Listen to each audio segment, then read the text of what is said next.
Assalamualaikum warahmatullahi wabarakatuh. Salam sejahtera bagi kita semua. Perkenalkan, nama saya Junaidi, SPI, MSI. Saya adalah merupakan salah satu dosen di Politeknik Kelautan dan Perikanan Dumai, Provinsi Riau. Dalam meningkatkan kompetensi taruna, dimulai dari penyusunan rencana pembelajaran semester. Saya selaku dosen merancang rencana pembelajaran semester berdasarkan relevansinya dengan tujuan, cakupan, dan kedalaman materi, sehingga terbentuknya hard skill dan keterampilan kepribadian dan perilaku, soft skill yang dapat diterapkan dalam berbagai situasi dan kondisi. Dalam mendukung 30% teori dan 70% praktek setiap perkuliahan, saya selaku dosen program studi perikanan tangkap Politeknik Kelautan dan Perikanan Dumai selalu menyampaikan rencana pembelajaran semester, mata kuliah setiap pertemuan perkuliahan. Setelah menyampaikan teori, saya selalu melaksanakan kegiatan praktek. Spesialisasi saya mengajar di bidang pengelolaan sumber daya perairan dan kelautan.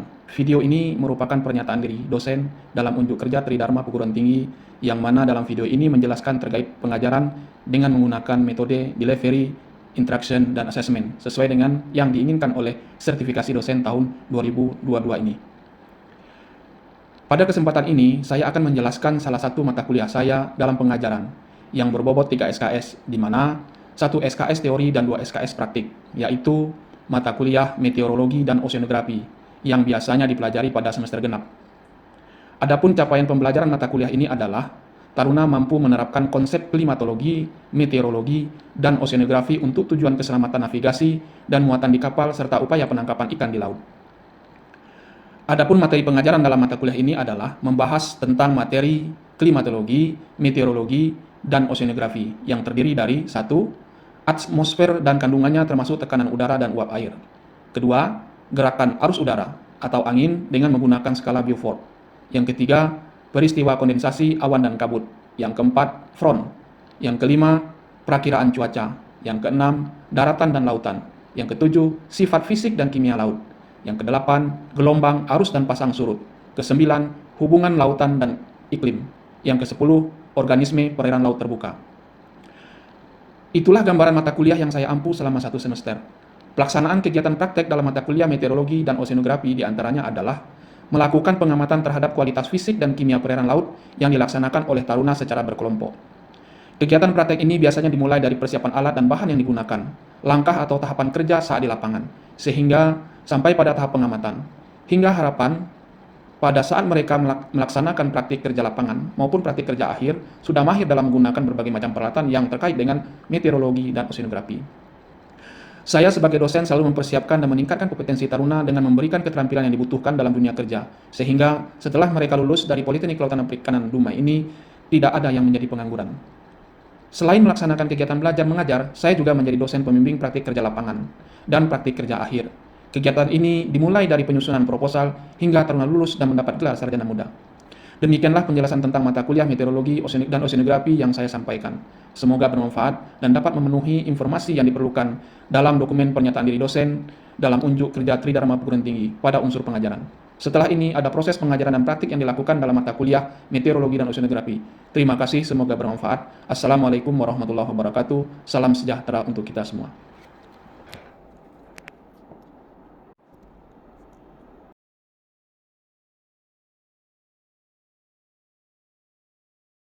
Assalamualaikum warahmatullahi wabarakatuh. Waalaikumsalam warahmatullahi wabarakatuh. Selamat sore. Baik, saudara-saudara sekalian, pada pertemuan kita yang ke-12 kali ini, kita akan pada mata kuliah meteorologi dan oceanografi ini kita akan membahas tentang sifat fisika dan kimia air laut. Namun sebelum saya menyampaikan materi kuliah, ada baiknya saya akan menjelaskan dulu tentang bagaimana silabus dari pokok bahasan sifat fisika dan kimia air laut ini. Yang pertama, deskripsi singkat pokok bahasan. Pada bab ini akan membahas tentang sifat fisika dan kimia air laut, di mana sub-sub yang dibahas antara lain suhu, kecepatan arus, kecerahan, pasang surut, gelombang, derajat keasaman atau pH, salinitas, dan oksigen terlarut atau DO. Kemudian capaian pembelajaran, taruna mampu untuk mengkaji dan menjelaskan tentang suhu, kecepatan arus, kecerahan, pasang surut, gelombang, derajat keasaman atau pH, salinitas, dan oksigen terlarut atau DO. Kemudian metode pembelajaran. Nah, pada pembelajaran kita sub pokok bahasan kali ini, bentuk pembelajaran kita adalah perkuliahan, aktivitas, ceramah, tanya jawab, dan diskusi nantinya. Dan aktivitas di luar kelas nanti kita akan coba laksanakan praktik atau simulasi. Nah, nanti di praktik yang akan kita laksanakan di lapangan nanti akan kita bagi saudara ini dalam beberapa kelompok. Nah, nanti masing-masing kelompok akan melaksanakan praktik dengan menggunakan alat-alat praktik yang sudah kita persiapkan. Kemudian estimasi waktu, karena mata kuliah kita ini 3 SKS, 1 SKS itu teori, ya, teori cuman 160 menit per minggu, dan praktek 2 SKS, praktikum atau simulasi di lapangan sebanyak 340 menit per minggu. Nah, sampai di sini ada yang mau ditanyakan mengenai matrikulasi kita? Enggak ya? Oke, kalau begitu kita lanjut ke materi kuliah. Nah, sifat fisika air laut. Nah, kira-kira menurut saudara, apa sih sifat fisika dari air laut itu?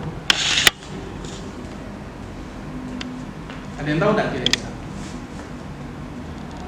Atau contohnya, contoh dari sifat fisika air laut.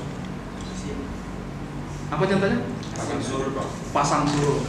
Nah, pasang surut ya, pasang surut itu terjadi naik turunnya Arus. mata air ya, muka air ya, muka air laut, karena ada pengaruhnya gravitasi bumi dan pengaruhnya bulan terhadap tarik bulan terhadap bumi. Nah, kalau kita lihat secara logikanya, yang sifat fisika dari pasang surut itu apa kira-kira? Kita ambil kan tadi kan saudara menyebutkan contoh pasang surut ya. Nah, sifat fisikanya di mana? Terjadinya perubahan ya, perubahan terhadap muka air laut. Ya, terjadinya perubahan. Nah, apa saja sifat fisika air laut itu? Yang pertama adalah suhu. Nah, ini suhu di laut merupakan faktor yang penting bagi kehidupan organisme laut. Ya, ya suhu ini bukan hanya di darat ini saja tidak, tapi di dalam air laut itu juga terdapat suhu yang perlu kita perhatikan. Nah, suhu mempengaruhi aktivitas metabolisme maupun perkembangan organisme di dalam laut. Kemudian suhu diukur dengan satuan derajat 1 derajat Celcius sama dengan 1,8 derajat Fahrenheit. Suhu dapat juga didefinisikan sebagai pengukuran langsung terhadap rata-rata energi kinetik yang membentuk substansi yang dapat memberikan respon terhadap masukan atau keluaran panas. Ya, ini beberapa kondisi meteorologi yang mempengaruhi suhu permukaan laut, antara lain adanya curah hujan, penguapan, kelembapan udara, suhu udara, kecepatan angin, dan intensitas radiasi matahari. Bisa terjadi karena ada pengaruh dari sinar matahari. Nah, jadi sinar matahari ya. Nah, sementara sinar matahari yang menembus permukaan air laut itu terbatas. Makanya semakin dalam perairan, maka suhu itu akan semakin dingin. Ya, semakin dingin dia. Jadi kalau kita program studi perikanan tangkap ini, tentu kita sudah mempelajari tentang tingkah laku ikan ya. Kita ambil contoh misalnya ikan tuna. Ikan tuna itu kira-kira pada suhu berapa dia bisa hidup? Pada kedalaman berapa dia bisa hidup? Nah, jadi kalau kita sudah mengetahui ikan tuna itu hidupnya di suhu katakanlah misalkan antara 19 sampai 21 derajat Celcius pada kedalaman 50 sampai 150 meter. Jadi kita tinggal gampang aja nanti. Misalnya saudara nanti bekerja pada kapal long line. Nah, di kapal long line itu biasanya alat navigasinya ada lengkap ya. Nah, di situ bisa nampak di fish finder atau ecosonder pada kapal itu suhu perairannya sekian, itu otomatis sudah bisa terdeteksi di mana ikan tuna itu berada. Nah, ini contoh keberadaan suhu ya, suhu pada sebuah perairan gitu ya. Nah, seperti yang saya sampaikan di awal tadi, kalau temperaturnya normal seperti ini, itu karena ada sinar matahari yang menyinari perairan.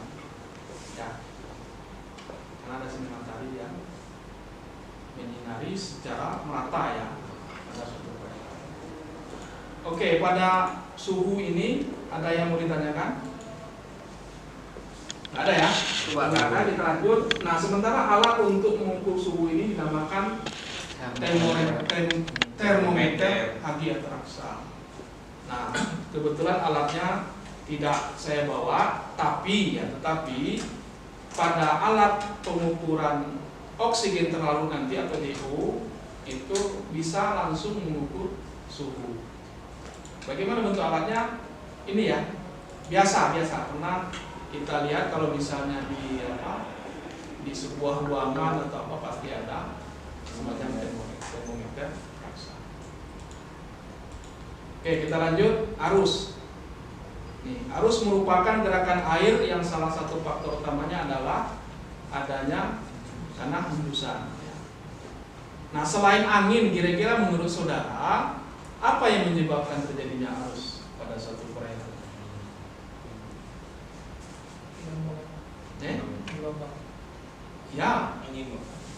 Ya, angin. Selain angin, apa kira-kira? Pergerakan tanah. Ya, karena angin adanya arus yang gelombang. Pergerakan tanah. Pasang surut. Ya, pasut. Kemudian bentuk kontur dari di bawah Tanah. permukaan laut itu bisa menyebabkan terjadinya sebuah arus ya. Nih, hubung ini kenyataannya tidaklah demikian sederhana. Alasannya adalah bahwa arus-arus dipengaruhi paling tidak 3 faktor selain angin. Ya. Faktor-faktor tersebut antara lain bentuk topografi dari laut itu sendiri. Itu sangat mempengaruhi dari bentuk arus ya. Kemudian pulau-pulau yang ada di sekitarnya dan adanya gaya Coriolis.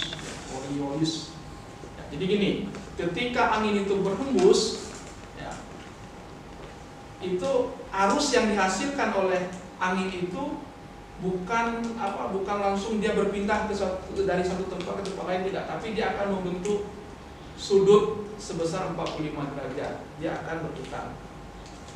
Ya. Karena angin tadi. Nah, itu dinamakan dengan gaya Coriolis. Jadi arus itu yang dihasilkan oleh hembusan angin itu dia tidak beralih seperti itu saja, tidak, tapi dia membentuk gaya Coriolis namanya, atau arus Ekman. Ya. Nah, kapan ini terjadi? Ya, itu dari kutub utara ke kutub selatan dan sebaliknya. Ya. Jadi jangan saudara beranggapan arus ini terjadi memang karena angin, gitu. Tapi apakah dia langsung berpindah dari satu tempat ke tempat lain? Tidak, dia akan membentuk arus Ekman atau Coriolis. Dia membentuk sudut sebesar 45 derajat, nanti dia akan berputar. Nah, apa penyebab ini? Yaitu dari bentuk dari kontur dasar laut itu sendiri. Ya. Nah, ini merupakan bentuk dari gaya Coriolis dan bentuk dari gaya Ekman. Nah, ini dia pasti akan membentuk sudut 45 derajat. Nah, sementara alat yang digunakan untuk mengukur kecepatan arus itu dinamakan dengan current meter. Ya, current meter. Seperti apa alatnya? Nih, seperti ini alatnya. Ya, jadi alat ini digunakan tinggal dicelupkan ke dalam air. Ya, nanti sudah terdeteksi dengan di monitornya ini berapa kecepatan arus. Nah, hampir sama dengan anemometer. Anemometer itu kita gunakan untuk mengukur kecepatan angin. Cuman ya kita arahkan anemometernya berlawanan dengan angin. Dari situ baru ketahuan berapa kecepatan angin per detik. Sama seperti ini prinsip kerja. Cuman ini dicelupkan ke perairan. Nah, kemudian alat yang digunakan untuk mengukur gelombang dinamakan dengan tongkat berskala. Nah, kebetulan kita belum punya alat ini. Mungkin insya Allah nih dalam tahun ini mungkin diadakan oleh program studi. pH. Nah, ini merupakan bagian dari fisika laut juga. Nih, menurut Boy 90 dalam Karin mengemukakan bahwa pH didefinisikan sebagai logaritma negatif dari konsentrasi ion hidrogen, merupakan indikator keasaman serta kebasahan air. Nah, derajat keasaman adalah suatu ukuran dari konsentrasi ion hidrogen dan menunjukkan suasana air tersebut apakah asam atau basah. Ya. Nah, ini merupakan ya penentuan batas asam dan basahnya suatu perairan. Nah, kalau dia 7 posisinya itu dihitung normal. Kalau 6, 4 itu asam dia. Kemudian kalau 8, 9 dia akan basah.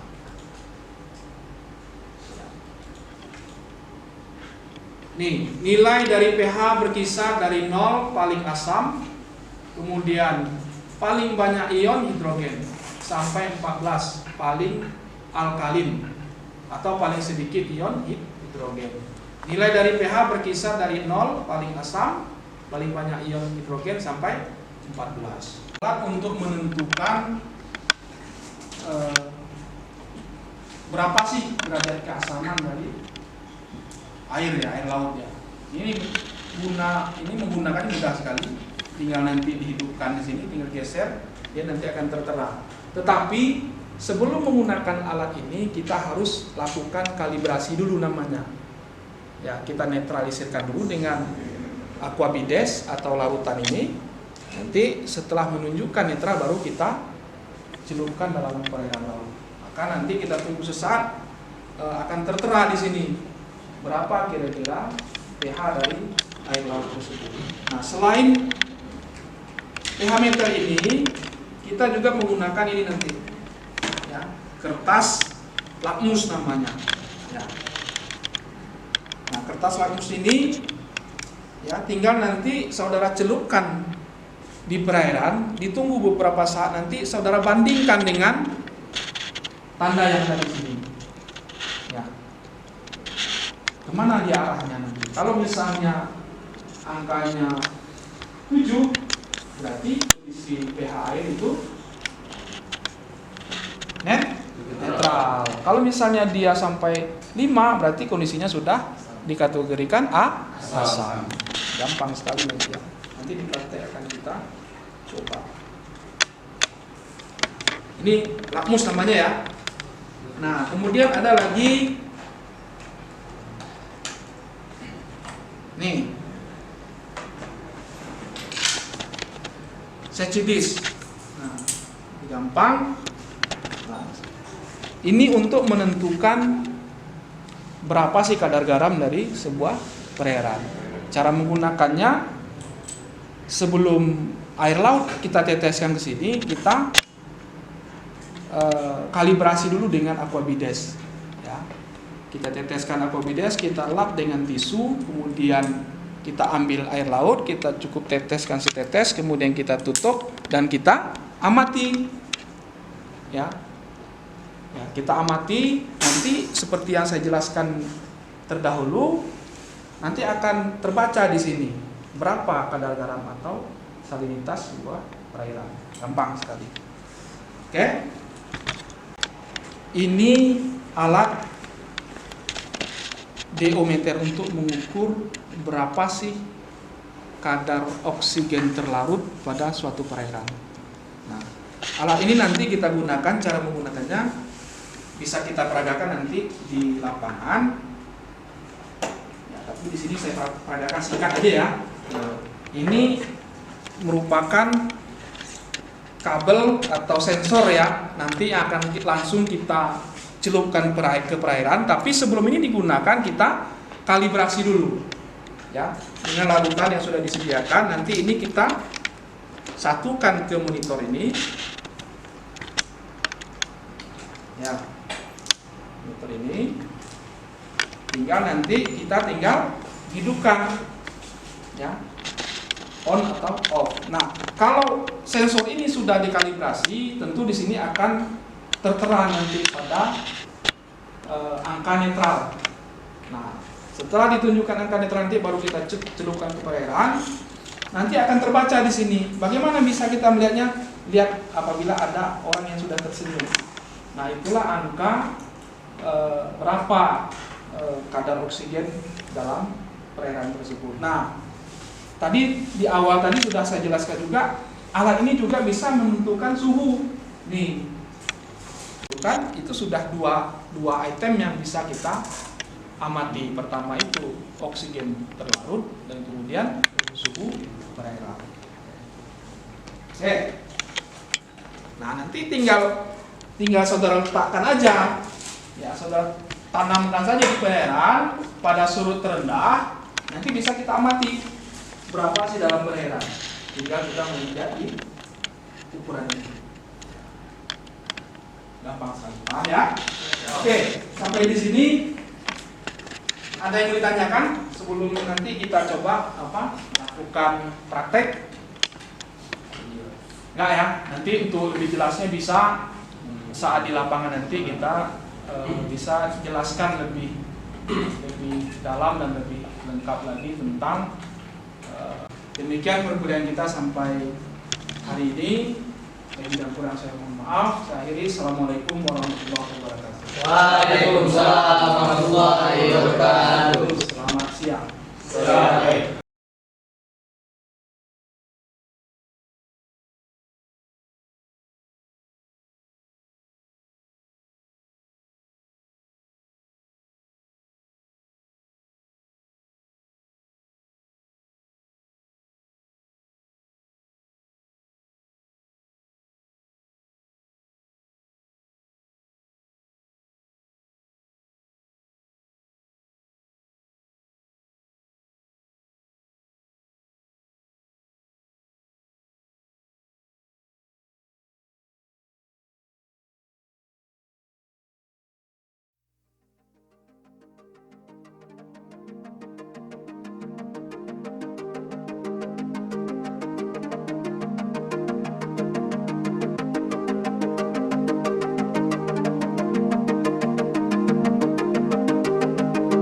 Assalamualaikum warahmatullahi wabarakatuh.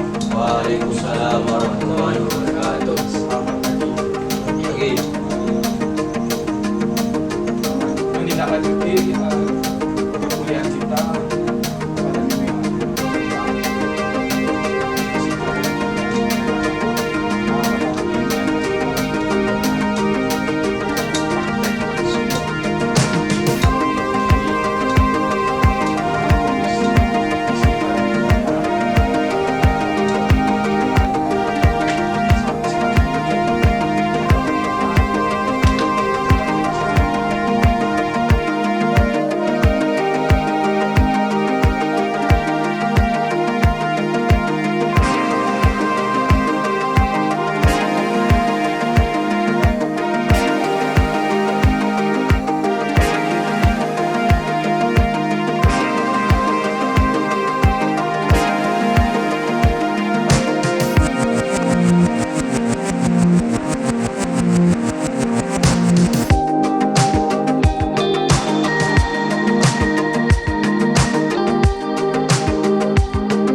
terima kasih saya ucapkan kepada saudara semua atas praktek fisika dan kimia perairan laut yang sudah kita laksanakan sampai dengan saat ini. Nah, selanjutnya setelah ini saya harapkan kepada kalian apa yang sudah didapatkan itu bisa menambah ilmu pengetahuan bagi saudara semuanya.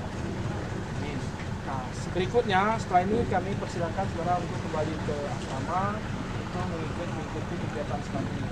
Tolong diingatkan kepada kelompok berikutnya agar bersiap-siap untuk melaksanakan praktik yang sama dan hari yang sama. Terima kasih, lebih dan kurang saya mohon maaf. Saya akhiri, Assalamualaikum warahmatullahi wabarakatuh. Waalaikumsalam warahmatullahi wabarakatuh.